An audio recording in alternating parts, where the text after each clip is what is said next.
Bonjour à tous. Donc, aujourd'hui, je vais faire la correction du travail que je vous avais demandé de faire il y a la semaine dernière sur la digestion. Alors, en premier, on nous décrit une expérience. Alors, je vous l'avais lu, je ne vais pas la refaire. Euh, En première question, enfin, il y a une photo qui nous permettra de commenter cette expérience. Première question. À l'aide de la photo, décrire les résultats obtenus pour le groupe 1 dans le tube 1, on voit ça, et dans le tube 2, on voit ça, etc., etc. Donc, décrire les résultats obtenus, c'est quelque chose qu'on fait toujours en science. On nous demande vraiment de décrire ce qu'on voit. Pour le groupe 1, on voit que dans le tube 1, les pâtes sont dans l'eau et ne sont pas, enfin, il n'y a rien de plus. Dans le tube 2, on voit que les pâtes sont dans l'eau et l'eau est trouble. On s'arrête là. Pour le groupe 2, on voit que les pâtes sont dans l'eau pour le tube 1 et c'est tout. Pour le tube 2, on voit que les pâtes sont dans l'eau, sont un petit peu cassées, on le voit. Et l'eau est trouble. Pour le groupe 3, le tube 1, donc il y a des pâtes et de l'eau, rien n'a bougé. Pour le tube 2, on voit de l'eau troublée avec des pâtes dedans. On peut voir aussi que les pâtes sont un peu plus cassées que dans le tube 1. Voilà. On a répondu à la première question. Alors c'est toujours la même chose, hein, mais c'est ce qu'on demande dans les questions du bac, hein, toujours une description de ce qu'on voit. Faire une généralité des trois groupes. Alors, suivant les trois groupes d'élèves qui ont fait ça, on voit que dans le tube 1, il y a toujours les pattes qui sont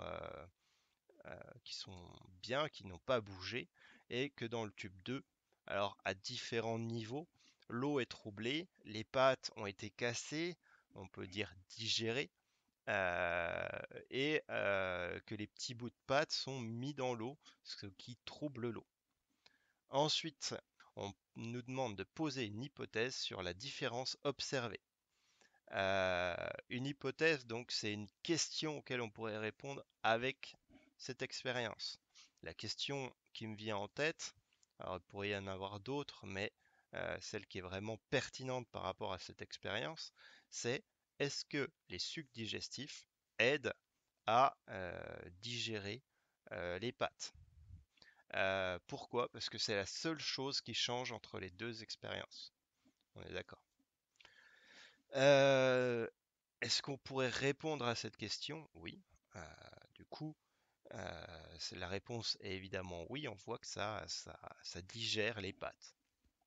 Définir l'intérêt du cycle digestif que l'on trouve dans l'estomac et donc de l'estomac. Cette question, il y en a deux, on va dire, enfin entre parenthèses, deux questions dans une. L'intérêt du suc digestif, donc du coup, on y a répondu au-dessus, c'est de digérer les pâtes. On peut faire par extension les aliments et donc de l'estomac. L'estomac, donc du coup, s'il y a du suc digestif dedans, attention, hein, je parle bien de suc digestif et non pas de sucre digestif. Il faut bien faire la différence. Les sucres digestifs, ça n'existe tout simplement pas. Donc, l'estomac sert à digérer aussi les aliments, vu qu'il y a du suc digestif. Peut-être que ça peut servir à autre chose, mais là, l'expérience ne nous le dit pas. Alors en vrai, hein, l'estomac sert que à digérer. Donc du coup, voilà, cette démarche scientifique, elle est en différentes étapes, on le voit. Ça sera toujours les mêmes étapes. Première chose, on fait une expérience, on regarde les résultats en deuxième, on fait des généralités sur ces résultats. Normalement, on fait plus d'un résultat, hein, on fait plus d'une expérience. Alors dans une classe, quand on les fera, ça sera pratique, hein, il y aura plein de groupes. Ensuite, euh, on pose des hypothèses qui pourraient être importantes pour répondre à différentes questions par rapport à cette expérience. Et on, euh, on répond à cette hypothèse et on va un peu plus loin. C'est ça ce qu'on vous demandera de faire au bac. Hein. Vous aurez pareil des résultats d'expérience et vous, il faudra les commenter, faire des généralités, trouver des hypothèses et puis aller un peu plus loin, Après, évidemment, là, c'est pas très très dur hein, par rapport à ce qu'on sait, les sucs digestifs dans notre estomac qui nous permettent de digérer. Là-dessus, pas de souci. Mais il faut vraiment appliquer cette méthode-là. Juste en passant, vous pouvez faire évidemment cette petite expérience chez vous.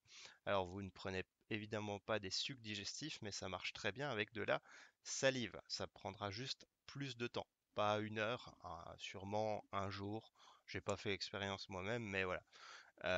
Vous demanderez à vos parents, histoire qu'ils soient pas, enfin, qui se demandent pas c'est quoi ce truc bizarroïde qui est en train de se décomposer dans votre salive dans une tasse chez vous. Vous mettez tout ça sur comment dire, sur un radiateur ou je sais pas, peu importe. Des pâtes, tout le monde en a en ce moment, hein, les magasins ont été dévalisés, donc ça devrait le faire. Prenez des pâtes pas trop grosses, les spaghettis c'est parfait, vu que c'est assez fin, on le voit assez rapidement s'ils sont détruits. Et puis vous pourrez voir comment ça évolue. Dans deux verres, comme ça vous voyez à travers, c'est pratique. Voilà, ben, portez-vous bien et puis au revoir à vous.